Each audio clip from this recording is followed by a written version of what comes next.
I want to start with something the financial channels will never frame this way, because if you understood it, you would stop being afraid at exactly the moment they need you afraid. For most of your adult life, silver has been living under a ceiling. Not a real ceiling, not a law of physics, not a fact of the metal itself. A price ceiling. A number that the market kept walking up to, touching, and then falling away from, as if there were an invisible hand pressing down on the lid every single time. And a whole generation of savers came to believe that number was simply where silver stops. That is the story I want to take apart today. If you own silver right now, or you have been thinking about it, this matters to you more than almost anything else you will hear this year, because everything about how you feel when the price moves has been shaped by that ceiling. It taught you to expect the fall. It taught you to sell into strength. It taught a whole crowd of good, careful people to treat the top of the range as the end of the story instead of the middle of one. By the time this is over, you are going to understand why that ceiling formed, why it has held for so long, and what it actually means for your money when the lid finally comes off. I am not going to promise you a price. I am going to show you the mechanism, and then you can decide for yourself. Here is the first thing to sit with, and it costs you nothing to remember it. Silver has walked up to that same rough ceiling twice in modern history. Once at the very start of the 1980s, and once again in the spring of 2011. Two tops, more than a generation apart. Think about what that means. A machinist who lined up outside a coin shop as a young man, watching silver run to that ceiling for the first time, could have lived an entire working life, raised his children, paid off his house, and retired, and only then watched silver return to that same wall a second time. That is not a normal chart. That is a coiled spring the length of a human career. And the base underneath it, the long, quiet floor the whole thing is built on, runs back more than 4 decades. Now, the mainstream will tell you that double top is a warning. Two failures at the same level, they say, means the level is the enemy. But I want you to look at it the way the people who actually accumulate metal look at it. Two tops a generation apart is not a wall that keeps proving how strong it is. It is a wall that has almost never been tested. Markets do not respect prices they visit constantly. They respect prices they cannot reach. And a ceiling that silver has only kissed twice in more than 40 years is not a normal resistance level at all. It is the most under-tested important number in the entire metals world. So, why does the ceiling exist? This is where it gets interesting, and this is the part the trading desks would rather you never think about too hard. That first great run into the ceiling at the turn of the 80s ended not because the world suddenly had too much silver, and not because anybody stopped wanting it. It ended because the people who ran the exchange changed the rules on the people who were holding. They raised the cost of holding a position. They made it more expensive over and over to simply keep owning what you already owned. And leveraged buyers, people who had borrowed to hold, were forced to let go, not because they were wrong about the metal, but because they could no longer afford the seat. The metal did not fail. The financing failed. That is a crucial difference, and almost nobody explains it to you. And here is the tell that it was never really about supply and demand. We watched the very same move happen again, more recently, at the second top. As silver ran back up toward that generational ceiling, the exchange hiked the cost of holding again and again in a matter of days, and the price fell by roughly a third almost overnight. Nothing fundamental had changed. No mine flooded the market, no factory stopped needing the metal. The exchange simply moved the cost of holding, and the weak hands were shaken out. Remember that, because it is the whole game. They do not need to move the metal. They only need to move the cost of holding the metal, and frightened people do the rest. Now let me hand you the part that reframes everything. That famous ceiling, the number that a whole generation treats as silver's natural top, is only impressive in today's dollars because we forgot what a dollar was worth back at that first peak. Adjust that old high for what has happened to the value of money since, and it sits far, far above the level everyone quotes. In real, inflation-honest terms, silver has never once reclaimed its old high. Not at the second top, not since. The number you have been taught to see as a mountain peak is, in real terms, a level silver has spent more than 40 years failing to even revisit. So when people ask whether silver can possibly go higher than the ceiling, they are asking the wrong question. The metal is not expensive at the ceiling. Measured honestly, it is still climbing back toward where it already was, once, a lifetime ago. Let me stop here for a moment, because this is exactly the point where a certain kind of viewer starts to feel something tighten in their chest, and I want to speak to that feeling honestly. If you are sitting on $100,000 or more in a retirement account and you have watched what the last several years have done to the value of a dollar, part of you already knows that the money you worked 40 years to save is quietly being measured in a shrinking yardstick. That fear is not irrational, it is arithmetic. And here is something the big banks are not eager for you to connect. The largest, most sophisticated buyers on the planet, the central banks themselves, have been buying gold at a pace we have not seen in generations, more than 1,000 tons a year, several years running. They are trading paper promises for hard metal they can hold in their own vaults. They are doing it deliberately, quietly, and at record scale. And here is the part almost nobody tells the ordinary saver. There is a perfectly legal, perfectly ordinary way for you to do the same thing they are doing inside the retirement account you already have. You can move a portion of an existing 401k or IRA into physical gold and silver, real metal, without triggering taxes and without triggering penalties, using what is called a self-directed precious metals IRA. This is not some exotic loophole for insiders. If you have $100,000 or more in any retirement account, this is available to you exactly the way it is available to them. We put together a free guide that walks through how it works, step by step in plain language.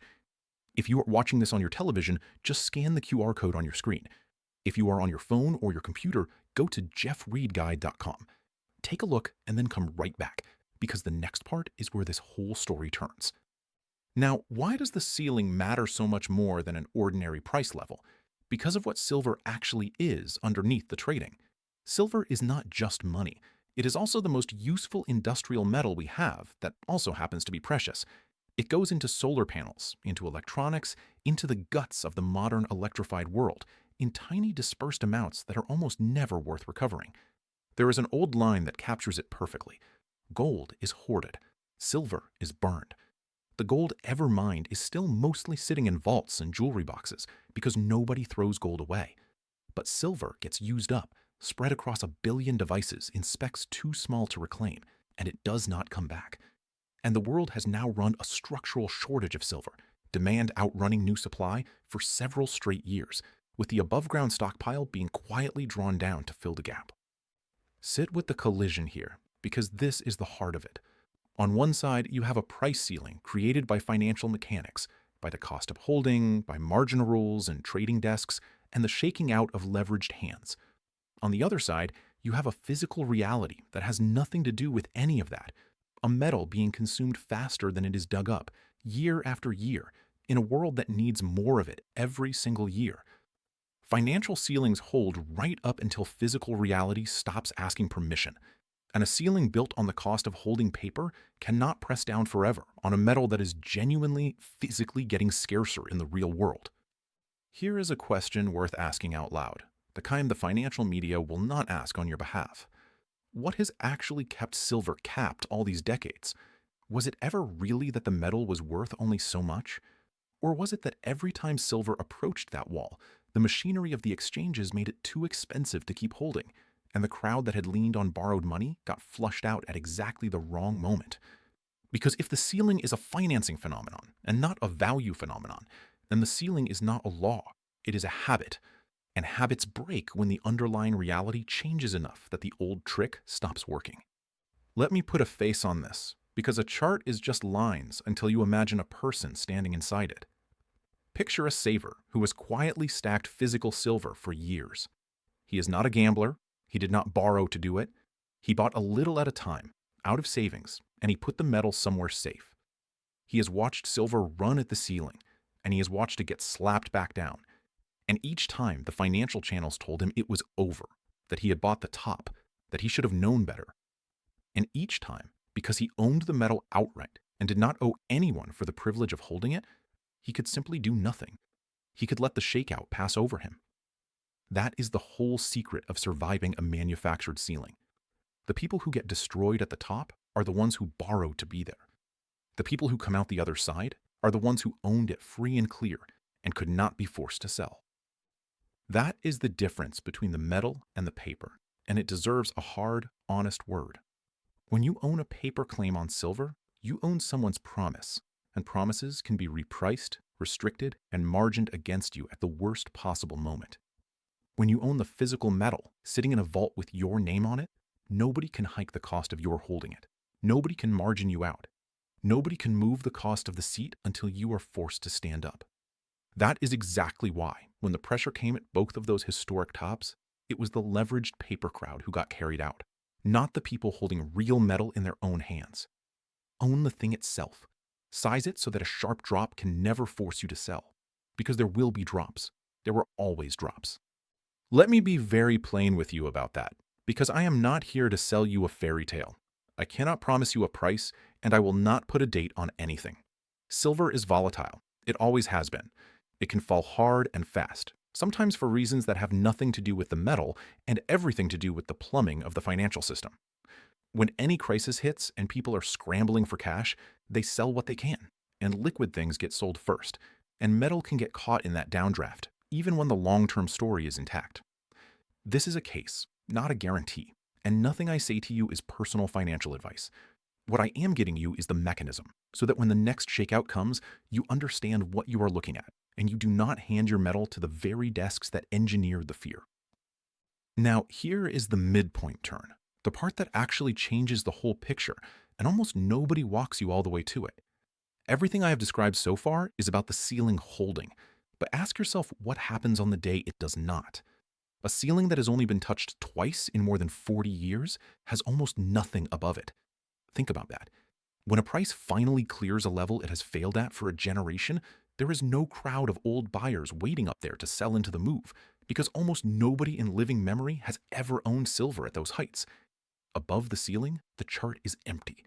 There are no memories up there, no trapped sellers waiting to get their money back, no wall of supply. The very thing that made the ceiling so hard to break is the thing that makes the space above it so wide open. Clear the ceiling, and there is nothing structural left to cap the metal above it. That is not a promise of where it goes. It is a statement about what is and is not standing in the way.